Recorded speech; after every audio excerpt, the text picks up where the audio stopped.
who want friends. You just said loneliness, right? Yes. They want to make a friend. Yes. And it's so weird. This kid stood up, bless him, in this talk I was doing, and he put his hands up in the air, and there's 1,000 people around him. It was this talk I did in Canary Wharf in London, which is like, it's like New York of London. It's like really, really busy. They're all wearing suits, these kids, because they work in this city. And he stood up and he went, my question is, how do I make friends? Oh.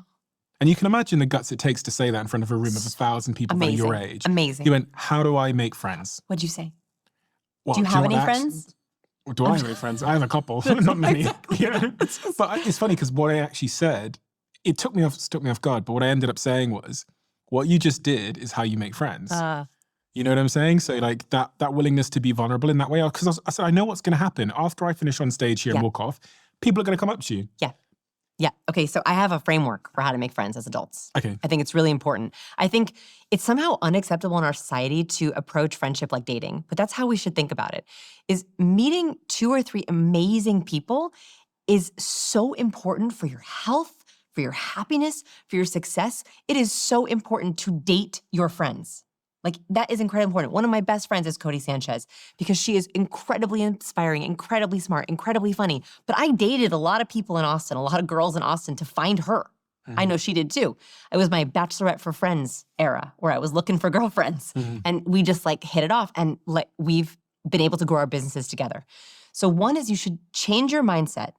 Finding friends is like dating. You are looking for your friend's soulmate. And then you should approach those friends just like you would a potential partner. You want someone with similar values. You want someone who activates the same neural networks as you. They like the same activities. And you want someone who you test it out. You would never move in with a friend or never move with someone who just started dating.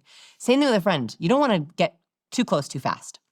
So I highly recommend go on friendship dates, and you want them to be different every time. Take them to places that you love and try to make them a little bit allergic. So for example, there's a place, this is gonna sound crazy, but it works. So there's a place in Austin called Casa de Luz, if anyone's been there in Austin, and it's a vegan hippie spot. It's been there forever.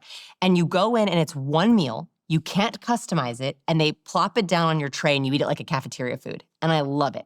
And I love taking really high maintenance women there just to see what they're gonna do. Because the women who are like, can I please get a not a I'm like, we're not gonna be friends. We cannot be friends. You don't like those people? Nope. That modify That's why I left LA. I mean, you can modify a little bit, but like there's a way that you kind of do it. And here you can't. You literally cannot modify. And so it's interesting to see how people deal with that circumstance. And I found my best, closest friends are like, cool, let's go with it.